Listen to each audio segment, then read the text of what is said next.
Hi, everyone. Welcome to the third episode of Through the Back Door. Today we have Veronica Campos as our third guest, which is so exciting. She's a model and all around like creative, amazing, talented, beautiful person. And I'm so excited to have her on this episode. Welcome. Hello, Claire. Thank you for having me. Very honored to be here. Course, of course. So we basically met at the Parsons Runway show. I was doing my first time ever runway modeling gig, and Veronica gave me lots of pointers, and we were there for 6 hours. And I was like, you'd be a really great person to have like on this podcast. So here we are. So can you tell us how you got started in modeling? Yeah, so it is a career that came to me, and then I just kind of became a yes person once the opportunity was given. I was on my way to work at the time. This is already like 5 years ago. I was on my way working at a startup, a very, tech startup, booming, And on the bus heading to work, a gentleman, again, this is like a Monday morning, raining. I have overalls on, glasses, the whole thing. And this gentleman just like he's like, "Hey, like hello." And a New Yorker, we're like, we ignore everybody. So I was very off-putted for a second. But then, I took a look at him and he was very well dressed. And, so he gave me his card. He's like, "Hey, have you ever done any modeling before?" And I was like, "No, absolutely not." And I read his card and it said IMG on it. And I was like, "What is happening right now?" Um, Never signed to IMG, but that was the first time I've had, I guess you could say, a professional, not my mother, telling me that I have a look that, can be good for modeling. So once that gentleman gave me his card, that was like the first thing in my mind that was like, okay, I guess I should kind of look into this because somebody thinks I have something. And then, kind of the same time that was happening, Mhm. I just had my Instagram platform, again, 5 years ago. So it's not as intense as it is today. But I was just, doing my thing, not really pursuing anything, just being myself. And a newsletter, a website reached out to me to shoot some photos. They liked my look as well. And the photos from that shoot ended up doing very well. That website decided to create an agency because this is the whole time where the movement of plus size models were becoming mainstream, or like right before they became mainstream. Because this is, that 2018 time. Yep. 2018, yeah. Okay. So yes, plus size Mhm. models existed, but seeing them more often, or as we say, fat being trendy, was like the pinnacle of the new wave of that. So that agency create was created, and I was their first board, the first model on their board, or the group, the first group of models on their board as a brand new agency, and that's how it started. So I just was saying yes to things that people were telling me, and just really putting myself out there. Yeah, just kind of like following the breadcrumbs, you know? You're like, Yeah. oh, another yes, another yes, another yes. Yeah. Yeah, that's amazing. Yeah, so like that was basically like your first big break, I guess, was like getting this guy showing, interest, and you're like, maybe I can do this, like Hmm. that's exciting, and then following along and getting other things. I mean, how would you say like you keep on like getting gigs like in this industry? So it goes multiple ways. So I've never attempted to model without an agency, so I have no experience on what that's like. I was grateful enough to have this journey and career come to me, and like I said, like you said, following the breadcrumbs and saying yes to these opportunities. But now being in the industry for 5 years, I do get jobs outside of my agency, and with my experience that I've gained, I'm able to navigate those conversations and, speak up for myself. But most of the time, I tend to bring those opportunities back to my agency because, yes, they're Yeah, my management and they guide my career, but when you're with people who care about you, you want to work together, and we're both going for the same goal, so I love to keep them in the loop of what I'm doing. yeah, definitely. I mean, that's something I'm really interested in is like management and agencies, especially with like the era of like social media. It's like, Yeah. your influencers have like agencies and stuff now. Like, Hmm. do you think that's like are starting off, that's maybe something you should go towards is having that as like your launch pad? Ooh, that's an interesting question. So it Do you, depends I don't on, know, how does it work?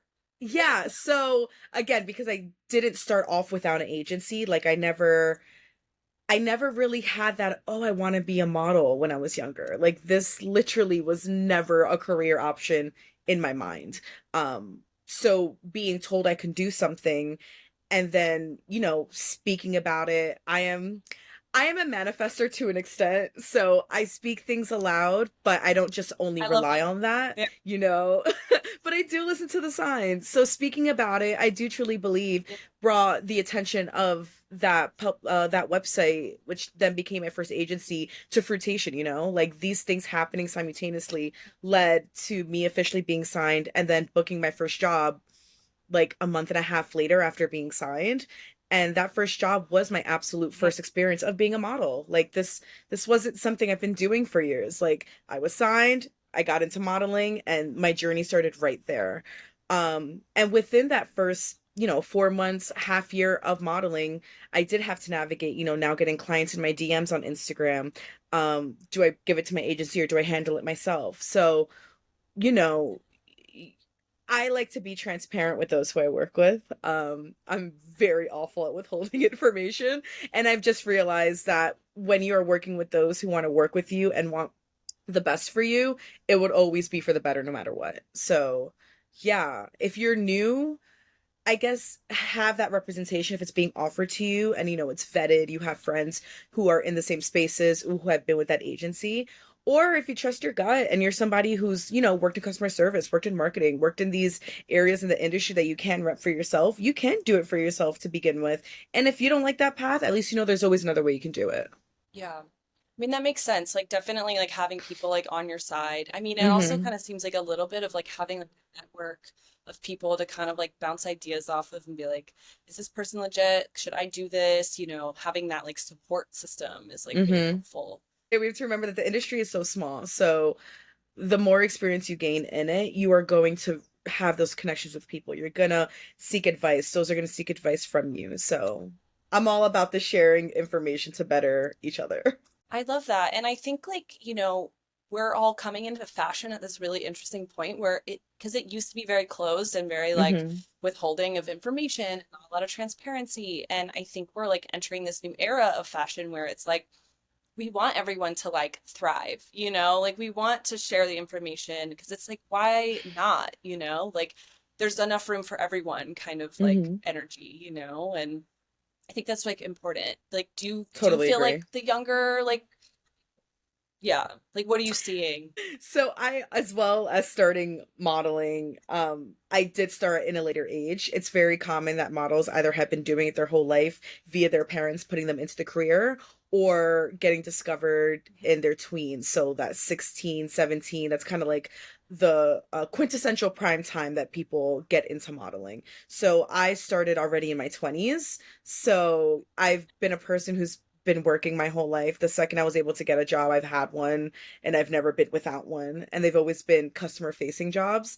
So my mindset is a little different versus, a fresh, brand new person entering this industry. And on top of that, the plus size modeling industry being so different from the street size modeling industry, um, that holds a lot of weight to it too, because my experiences will never be the same as a model who is a size 6 or a size 2. There could be some overlap, but kind of the basics of it are gonna root very differently, Um, so yeah, I hope that the straight size community and the plus size community are in agreement when it comes to sharing advice, sharing information, and being very open about this industry that we're all trying to navigate in. Do you feel like it is like sometimes like two different industries? Oh yeah, 1,000,000%. Yeah. So in the year How's 2024, many I have to say a lot of people are now speaking more about it, but the plus size models are barely working. The rise of diet drugs like Ozempic and Mounjaro or whatever, heroin chic being cool again, like the 2000s, that Kate Moss, Coke era stuff, like it's a trend, and it's unfortunate that a group of people's livelihoods are considered a trend because, you know, there's a difference between, just gaining weight from injury or sickness versus having this body your entire life. And, I understand modeling is all about capitalism and monetization of oneself, but at the end of the day, we are individuals who are just trying to survive and provide for ourselves. So when we're being told that our appearance is a trend, it's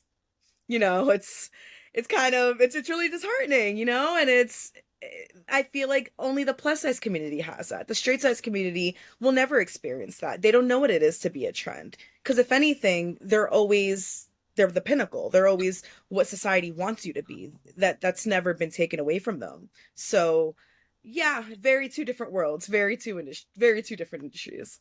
Do you feel like social media might like change? Like for instance, like you're thinking like the heroin chic early 2000s Paris Hilton, Kate Moss vibe, very skinny. Like back Hmm. then social media wasn't as what it is now. Like I'm curious, do you think that like social media and the ability to like see other people and like other people's like different shapes and like what real people look like might change some of that like narrative? It goes in waves. So I am a Mhm. true and through millennial. I was during the Tumblr era of that 2008 to 2012 time, and it was all the heroin chic. It was the thinnest girls walking around in their Litas.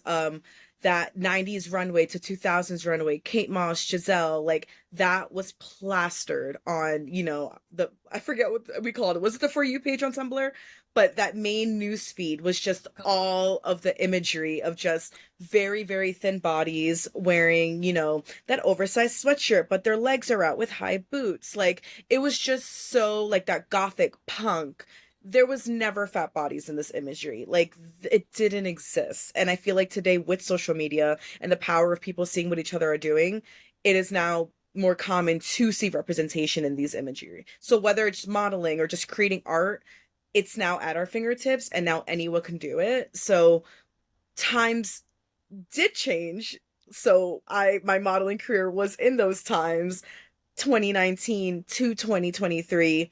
We were finally given our platform because companies and all these brands were seeing, oh wow, it actually has been a really positive, it's been positive feedback that we're receiving having models, you know, be closer to the average size body of a person in the US, seeing people see relatability in what they're seeing and what they're buying and consuming. So it goes in waves because right now in 2024 the wave is back down. So the heroin chic is in style. Social media is going to reflect that, and now that's again affecting brands. So I feel like we're in a time where brands and companies are just taking all of this feedback from the consumers via complaints on Twitter and all these platforms, and they're listening. So it's kind of bizarre now. I feel like now Yeah. the people have power and the companies have power, and we're just now in this weird wishy-washy of like, okay, so what do we do now? It's interesting. Yeah, it is because, we're just seeing a lot of like consumer politics play out, and like a lot of Hmm. people do want to have like their voices.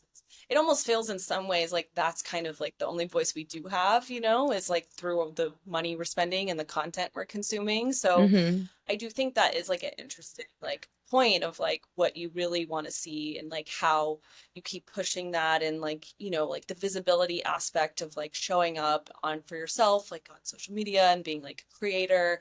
Like do you consider yourself like a content creator or like social media or like what do you yeah, what are your thoughts on that? So, I again because I follow the breadcrumbs of modeling, I call myself like an accidental influencer. This is also Okay. another career path I've never chosen. Once my following started to pick up and brands started to start sending me things, and now I'm wearing these clothing pieces that other people are choosing to buy, the influencers started to come out of me. I started getting, paid opportunities in my email. Like I'm not even looking for them. They just started coming through and I was like, okay, let's pay some rent, It's very expensive to live in Brooklyn, New York. So, yeah, I am an influencer now, but it's always really funny to say because it's not something I sought to do, and again, it landed on my lap and I'm doing the best with the situation.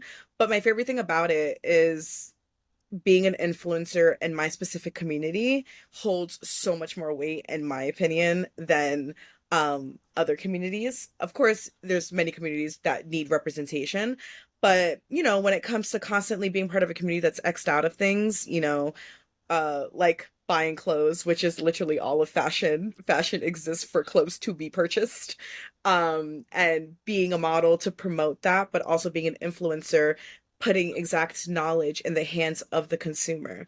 Every single thing I post, my size is indicated in that image. I am never hiding my measurements. I am never hiding the size I am wearing.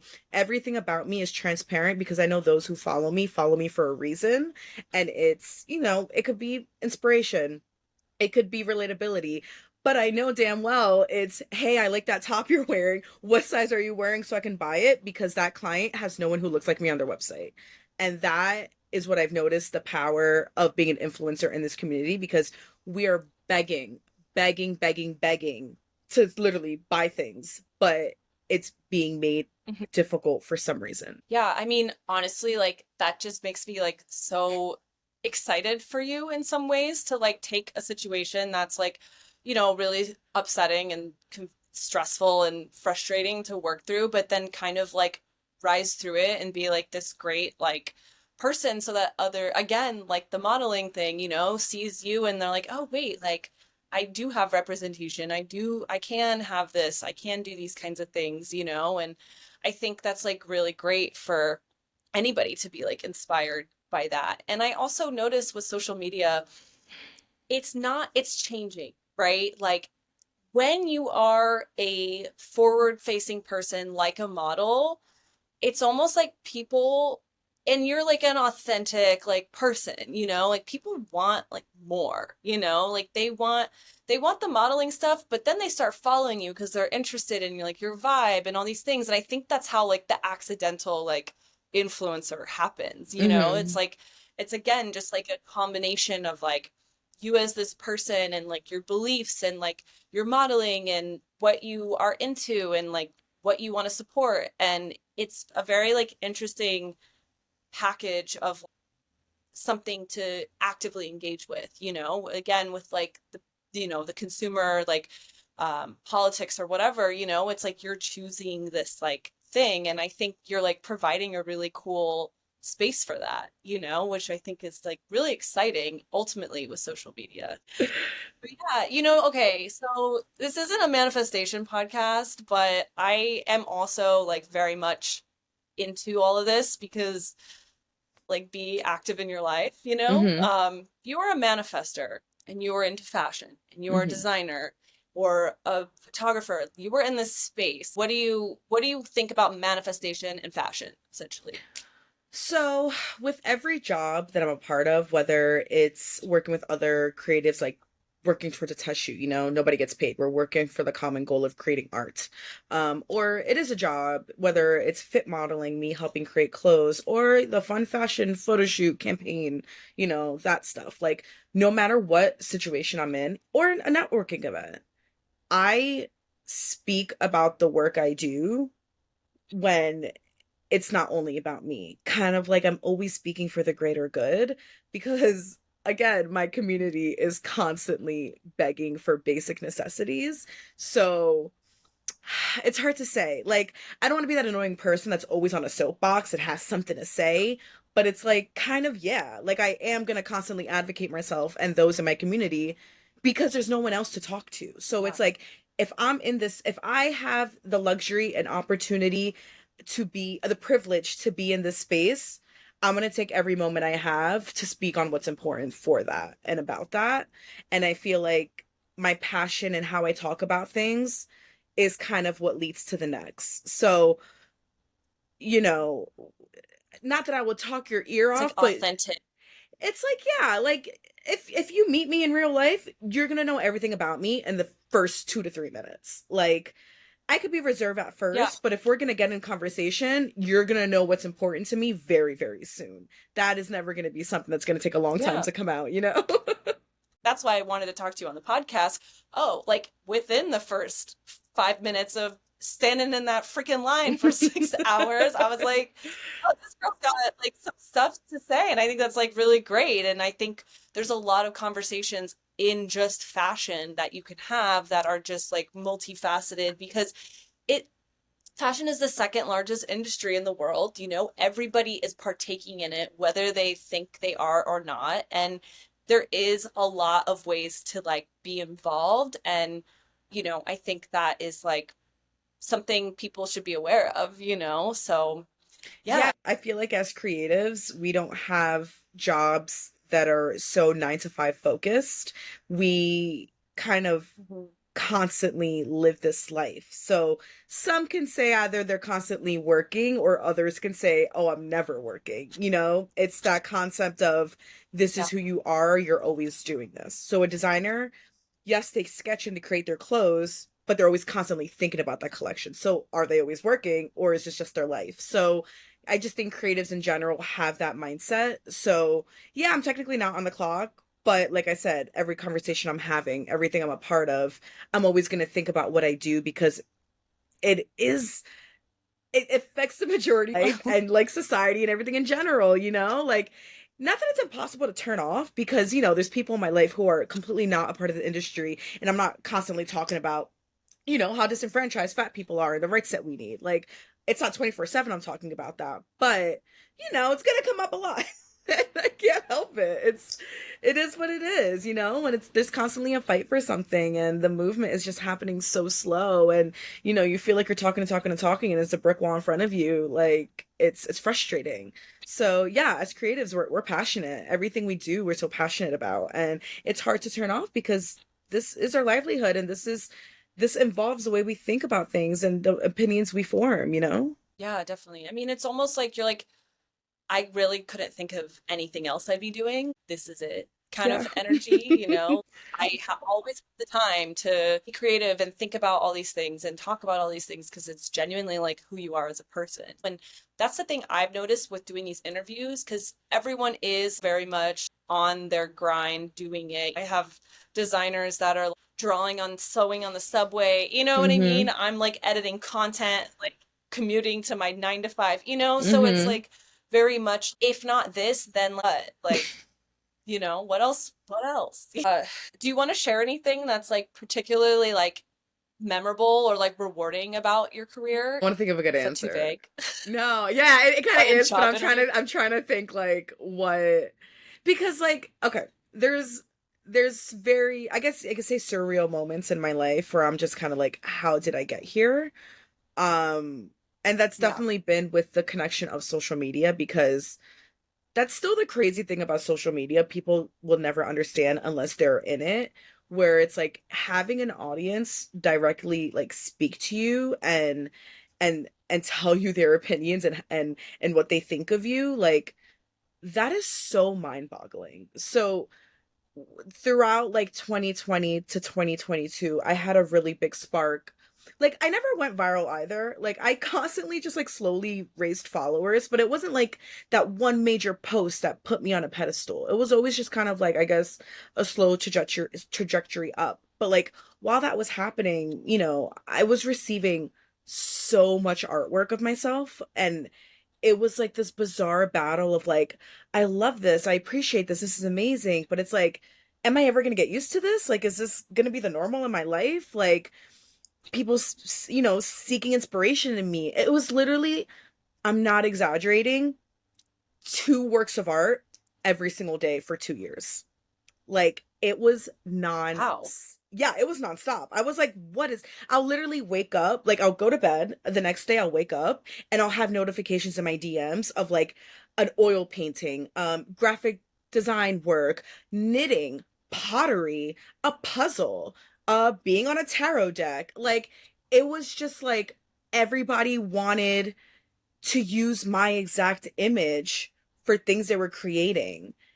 And I was just like, I pose for pictures. Like, that's my job.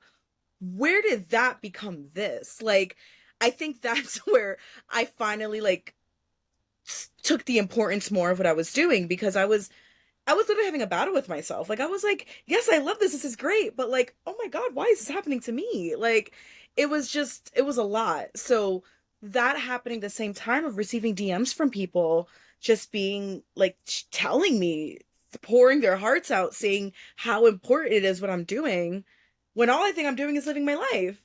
Like I use my Instagram very casually as people see. Yeah, I'll post photos from work and BTS and stuff, but I post a lot of silly things too. I share my enthusiasm of the sport of baseball and my culture and visiting my family in DR and PR. And, I don't feel like my platform is very structured to be like, I'm an influencer. I'm selling you things. These are all my links. Comment this on my post to get these looks in your DMs. Like, I don't do that type of influencing. Maybe I will, who knows? But I don't do it currently. And all these things have happened Yep.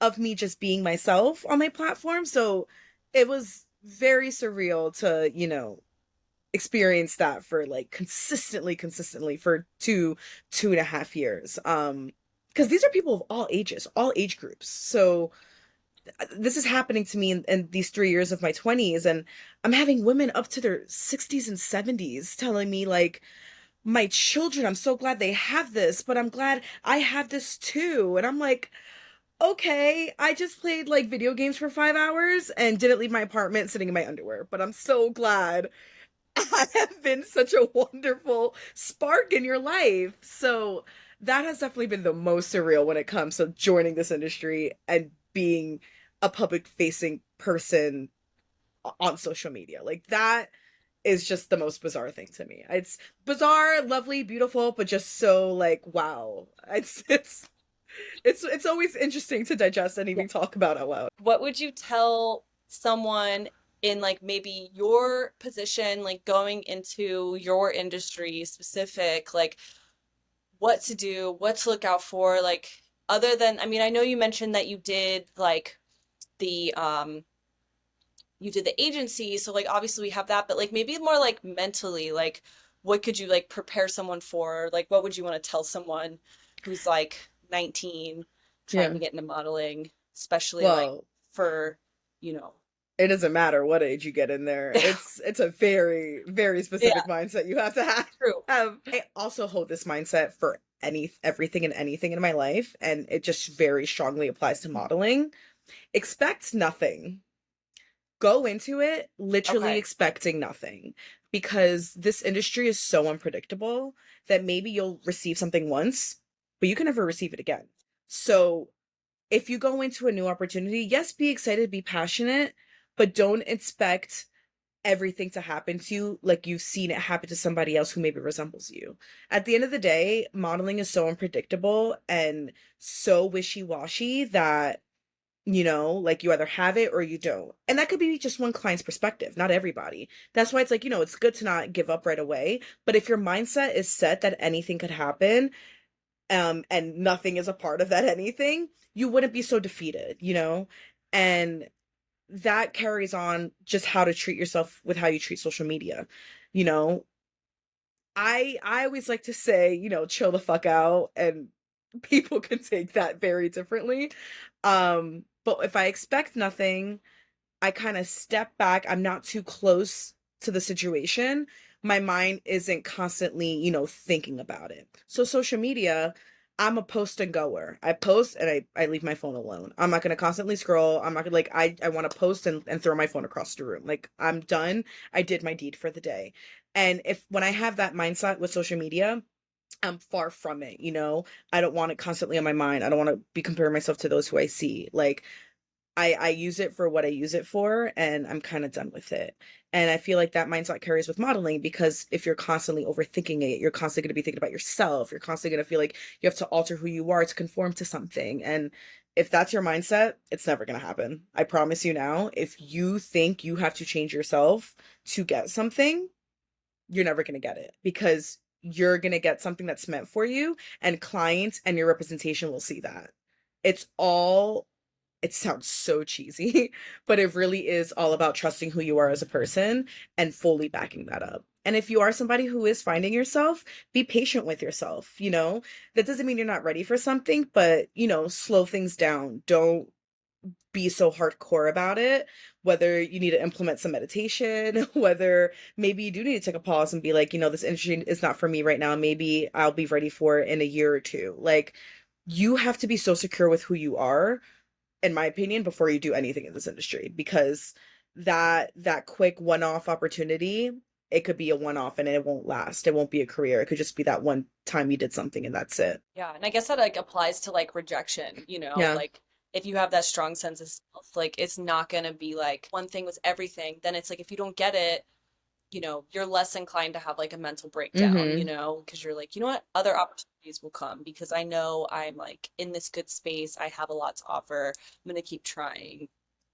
Yeah, no. Rejection will So yeah, come. I will tell everybody who's in the industry, so much rejection is going to come your way. Like, you have to be prepared for that because it will happen. I could bet money rejection will come your way. It happens all the time. And if you don't have that mindset, then this industry is 100% not for you. yeah, definitely. So it's kind of just like a set it and forget it, Uh, hope for the best, align yourself, and then just like really, I think, build up that like internal like support system for yourself to just kind of like move through like the waves of rejection, or even, I mean, not even like rejection, but let's say, yeah, like you do something and you think it's gonna be like the it thing and then nobody cares about it. You know what I mean? Or like something like that, I think that's what a lot of creatives in general kind of struggle with, especially with social media, the automatic response, mm, oh, nobody liked that. I worked a week on that video. You know hmm. what I mean? Just kind of keep going because essentially with art or anything, it's not the one moment, it's the journey, it's Yeah. your entire portfolio. And I think when dealing with social media and one-off offers, you get a little like pinholed in Hmm. the one thing, but it's like really actually the career, it's the message, it's the long-standing work of art that you have to show. And I think that's, where people get a little tripped up. I've learned more in this industry on the work I'm doing. Like, at first I'm like, oh, this isn't enough. But the more I speak to people, they're like, oh no, it is enough. Like, you're good. Like, how I'm being perceived is something I will never fully know, you know? So unless somebody like tells you. And I feel like you said, like, yes, you drop these photos. Is it instant gratification? Or, yeah, you got 2 likes from that photo, but that creative director still saw your page and saw that post and thought that was still the best photo ever. And that's the opinion that's important. And I've realized that that holds so much more weight than numbers, analytics, statistics, whatever, I get it. Those numbers and things lead to money opportunities via social media jobs only. But that campaign work, that billboard that you're seeking, those numbers don't mean anything, And I feel like your mindset has to be open about shaping who you are, not how you're perceived, not how your numbers and analytics are doing. It's literally all about you being comfortable with yourself and being comfortable with how you portray yourself and how you are in this public domain in this world. Um yeah, it's like modeling really is, there's a reason why it's not everybody's full-time job. It's a side hustle for a lot of people, or like a side quest. It's this added fun thing people do. There are doctors who are models. There are, you know any career ever, they're probably a model as well. Like, that's what modeling can be for those people, or it could be full-time for a lot of people. I am a full-time model. I've been a full-time model since 2020. I like to say I put a lot of work into being a model, whether it's constantly updating my book, whether it's constantly doing my best to seek out work and be in communication with my agency. There's a lot of factors that you can do to keep busy to make sure you're being the best of being booked and busy, if that's what you want to do, because not everybody wants to be booked and busy, and that's okay too. I feel like hustle culture and, that rise and grind, like, that's not for everyone. It's not for me, but I know it's for a large community of people. So that's, again, a mindset and a conversation you have to have for yourself on what's going to make you happy. Is this going to sustain, your necessities in this world? And, what's going to make you happy? Like, it's so cheesy, but that Yeah, is literally my only thing that I think about. I need to wake up and go to bed happy, yeah, it's whether it's, being grateful true. for the shelter that I've given myself, um, calling my mom on the phone. Like, the little things are important to me, and I need my work to reflect that as well. Since you are a full-time model, what does a day in the life look like? Like, what is your routine? What are the things that are important to you to have in your private like space, So I preach this to the moon, to everything. I live a very, very simple life. I love my simple life. I have my 2 dogs. Mhm. I have my boyfriend with me now. We live together. So, and he's also actor model, and we live very simple lives together. As a model, self-care is number one, whether it's mental, physical. These are things that we actively have to be working on to achieve that mindset and mentally be prepared for work that does come in. You know, there are actively things we have to do to get work. Yes, our agency is finding us jobs, but auditions and self tapes still need to be submitted. Being ready at any moment to do those things is very crucial, very important. If you're on a road trip and something is due in 30 minutes, you pull the car over and you film that self tape. Like that is what a full time model is when your entire life, your day, everything you know, has to be open for you to do unpredictable things. So yeah, so an ideal day, yeah, self-care, morning and night, my skincare routine, showering, uh, the things I do to take care of my hair. I do a lot of things, you know? Some people maybe do nothing, but I have a big maintenance routine to make sure I'm always ready and prepped for an unpredictable thing that could come to my email right now. I could book a job tomorrow that's in LA and requires me to jump on a plane. And I need to know that my hair is washed, my skin is clear, or, healthy, rejuvenized, glowing. Like these factors always have to be maintained. And for some people, it's a lot of work. For some people, it's not that much work. So maintaining these standards.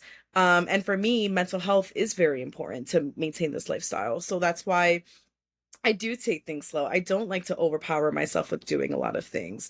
I started working out more consistently with my boyfriend who loves to work out. And now I'm seeing the benefits in my body and my stamina and also my mental health. So it sounds so cliche, but self-care literally is hand in hand with modeling because physical and mental health is everything you need to succeed in modeling, but also in life in general. So yeah. My basic day technically would be yeah, showering, skincare, going to the gym, eating, well, gaining my nutrients, caring and being with my dogs, hanging out with my boyfriend. If I do have a job, I go to said job for the amount of hours and I make sure to rest at night. I so why do you think companies and brands are not including like the plus size community? The reason they are not including us or choosing to expand into this market, which is a booming billion-dollar market, is fat phobia. Clients and brands do not want larger bodies in their product. They don't want to be aligned with this community. Most of these brands and companies and society in general don't even think these individuals should exist. So they're truly riddled in this evil thought versus gaining money. And capitalism is all about making money. So the fact that they're choosing not to make money because of how they're perceived is kind of insane. So this is the uphill battle Yeah. that individuals in this world are dealing with. I want a pair of sturdy cargo pants to go camping. I can't buy them because Carhartt doesn't make them in my Mhm. size. Why doesn't Carhartt make them in my size? Mm, I wish I knew.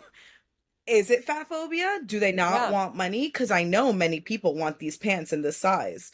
The unit will sell out. You put in 50, you put in 1,000 orders, they will sell out, I promise you. You investing that little bit of money in a fit model to get the fit right is chump change. At the end of the day, what you're investing in will make itself over times 10 times 1,000.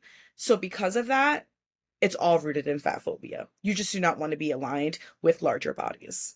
And it's unfortunate because the stigma of a larger body, of being a fat person, of being of an other size, I'm like, it all comes back to white supremacy and, with racism, with classism, with all these things, segregated groups are going to come about.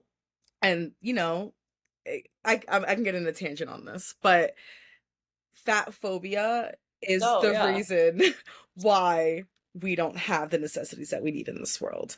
Because that is trumping Mhm. money. And when it comes, if something is trumping money, to me, that's point period done. There is no conversation to be had. That's where brands are scrambling and making all these weird statements of we're trying, we're doing this, we're doing that. And you're not. You're choosing to make these decisions. You just don't want to flat out say it. And that's been the commonality for single brand. Because they would make the money because the community needs it, Yeah. like exactly like you said. So it's almost like bad business Hmm. to not include people. And so it's like, what else is there? Why not? I mean, especially like I know the ins and outs of like why a fashion company would like do something like that. And it's like, oh, well, we do this because we want to making the money, Mhm. so it's confusing as to like, yeah, and it's really disheartening, And if you're a small business and Mm, budgets are much smaller, which is very common, so many sustainable brands actually are the ones who are making extended sizing because they know how to make things in small batches. They do the pre-order method that helps them, be very fine-tuned with their costs and not overspend. They whether it's an earth-friendly decision or a financial decision. Companies that are very, very small are already doing it, so why can't the larger company follow suit? Like, I try to think of every excuse in the book as to why they say they can't do something, and it doesn't exist. It literally does not exist. what do you think is the like what do you It's hard to have an I know it's answer. a loaded You're like yeah, it's a you're lot. you're dismantling European beauty standards. You're dismantling society's obsession Mm, with perfection or what they're perceiving to be perfection. This is where we say fashion is larger than just being clothes. Fashion dictates somebody's mood, how they feel for the day, how they're perceived. Do they get the job? Do they not get the job? Are they considered a mean or nice person? Um, and now if they're perceived prettier or less than, do they receive more favors and privilege in life? Like it's all so interconnected that the possibilities are endless. the it's I wish I knew the answer. I really did. That takes a lot of conversation and different perspectives. Like it's a lot. yeah, because ultimately fashion is consumer based. Mhm, It's reflecting society mhm. also and what society values. So it's pretty easy to see what society is valuing if they're not including like groups of people in their choices and their purchases of like what they're going to sell. I feel like at the end of the day, everything that I speak on, I hope is reflective to get the point across that all individuals on this earth deserve human rights. They deserve the decency to live in this world and have the same privileges that others do. And, whether that's them advocating for themselves or relying on allyship and having those help and advocacy, I just wish that those who are not in the plus size community can advocate more, speak up for those because I guess it can be a loved one, but also it's just caring for other humans like yourself. Everyone deserves a place on this world, and this bit of advocacy may not be much for you, but it's everything to us and those of, all disabilities and, you know, it's just important. It's very important to care for those in this world who have just been begging for the bare minimum. Like what else more can we do besides just like show our support and like yeah like be an ally, be a person where you can stand up in these boardrooms and really like advocate for certain things and hopefully like we'll start to see like more of that. Yeah, So take to yeah, social media. When I think that's clients do great. give these excuses, say that you agree with the other voice. Yeah, call them out. That's what Twitter's for. You call out Mm. when your suitcase is lost by so call out, Old Navy. Why don't they have our sizes in store anymore? That's not cool. Like be with the voices in the The plus size community will also be like very restrictive Oh, in one like what million they percent, because they show. have their bosses that they have to get approval from. And that again coincides with fat phobia and the rhetoric of does this align with the brand and who they want wearing their clothes. So the plus size models that we're seeing being given, major platforms, they're all very conventional at the end of the day. Flat tummies, small arms, some very tall, long, wavy, straight hair. Like they all have the same exact qualities or characteristics as straight size models, besides a few inches in different places. But they're all very, they're conventional. They're accepted in society. There is nothing that is, you know, so stand out about them. Again, yes, fat phobia exists, so people think, if you weigh a certain weight, you're the most disgusting human in the world. But those who are given high platforms like the Ashley Grahams, the Palomas, they still have such conventional qualities that are making them acceptable to be in those spaces. Yeah, there's still a standard that is being met Correct. even in the plus size brands. That's Correct. interesting. With social media feedback and conversation, it's like switch up your models, you know? If you always use the same 1 to 2 Mhm. models, add 3 more into the mix and make sure they have some type of diversity so that all needs are being met from your consumer. You know, I'm not saying have a single model cover size 2 to 30, but fill in the blanks enough so that it shows that you actually care and are listening. Because if you're constantly showing the same person every single time, that is a definitive choice that you're making and you're standing by that, especially after hearing feedback and things like that. Switch it up. That's all we're asking for. Switch it up. You have the means to switch it up. The model diversity is out there. Agencies have these models on their board. They're not hard to find. They're also all over social media. But yeah, the majority of them are represented. They are professional working people that are ready to work. There's no dime. There are maybe dime in the roughs, but there are already professional people ready to pick up the call and be there at your doorstep. They're there. So you choosing not to work with them will always be a choice, not a lack of the options, because the options, there are so many. There's so many. No, Yeah. I feel like my ultimate goal with modeling will always be like I want modeling for me to be normalized. In a dream world, honestly, I wish it wouldn't have to be you're a plus size model. It's like you're a model living in this body. Yes, I want there to be fat representation and for advocacy to continue, but in a utopia, it is accepted and it is normalized and things don't have to be separated to, you know, fight for rights. So I would love to be a model that can do all. I would love to be on runway. I would love to be on the cover of magazines. I would love to be in spaces that don't normally have non-straight size people. Like these are all my dreams and wishes, which are the same of straight size people, you know? Um, again, it's a very utopia world thing, and hopefully it is true and it will happen one day. Um, but for me achieving those jobs means society is moving on and developing and growing.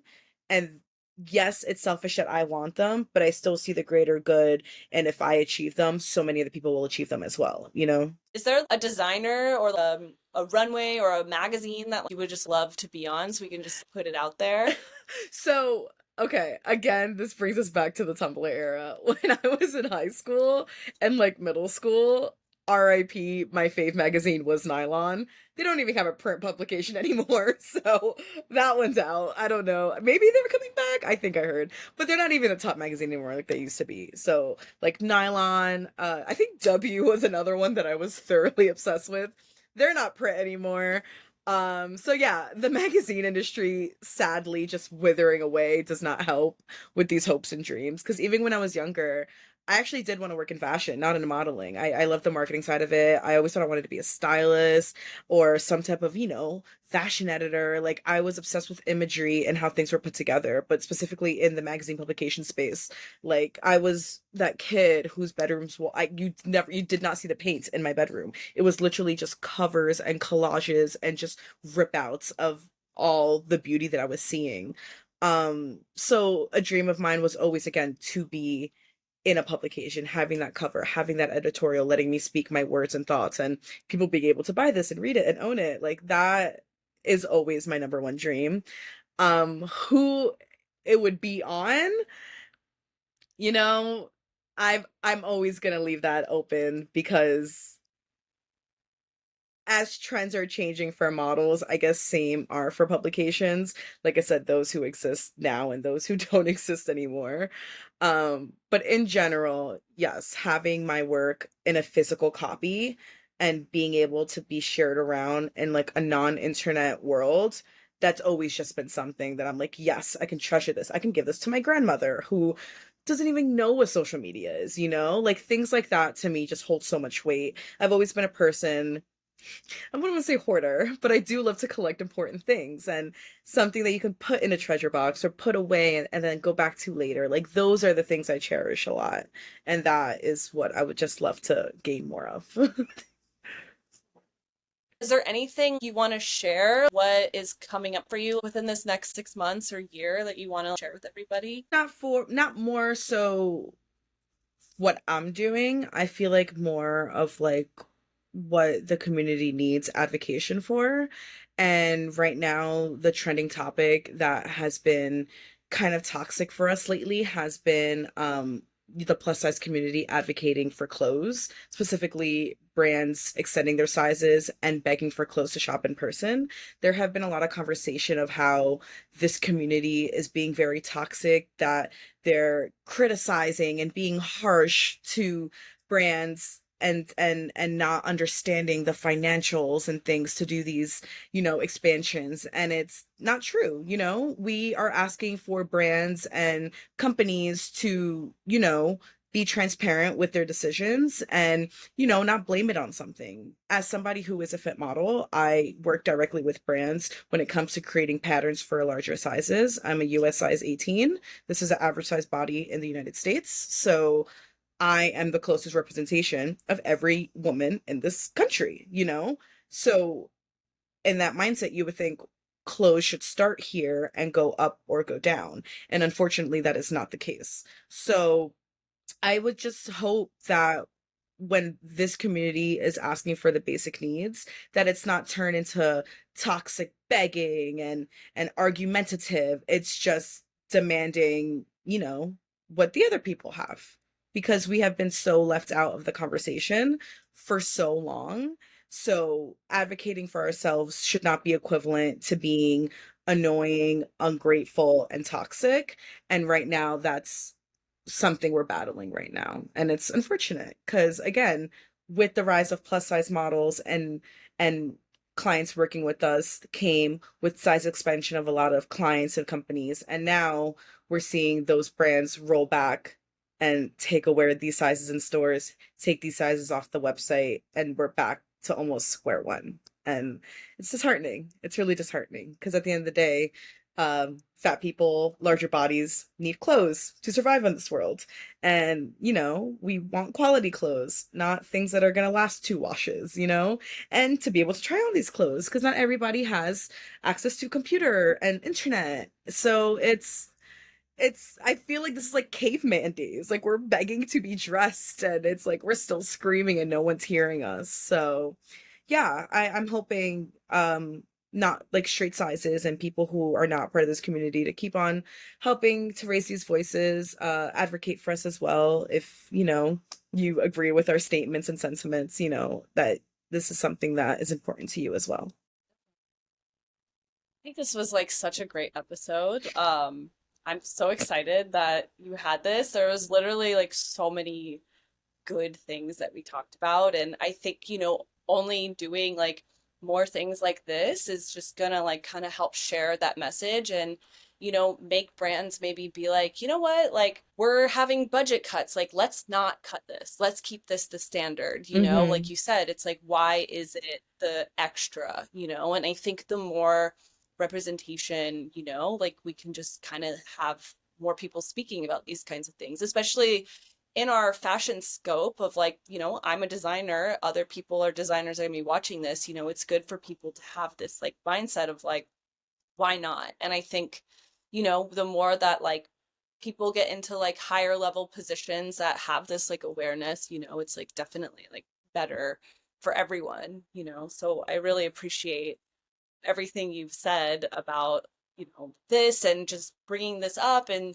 I think you have like I'm really excited for you because I feel like you have like so many like you're just like such a pleasure to talk to, and I think that there's so much to be said, but also like there's just a way of like sharing information that is so important to me that I think is like really needed in this industry. And I'm just so thankful that you came on this podcast and I really appreciate it. Obviously, like we can all find you on Instagram. It's just your name, right? Like Yeah, at Instagram, it's my right? nickname and my last name, but of course that was taken, so I had to add an extra O. So it's Vero Campos, VeroCampos. Um, but yeah, Right. Instagram is my main Yep. place. I respond to DMs, comments on my posts. I'm always actively speaking on that platform. And if your heart desires that you really want to speak to me thoroughly, I have an email linked on my Instagram, and you can shoot me an email, and I can always carry the conversation somewhere else. So much. Thank you for having me. I'm so grateful Right. to be here and be given this beautiful platform. This is a topic and conversation I can go on forever, but of course, I know we're limited with our time. But yes, thank you so much. Little white dog is The Chihuahua. mandatory for a happy life. Okay. Everybody needs a little white dog, right? Yes, me too. Yeah. I am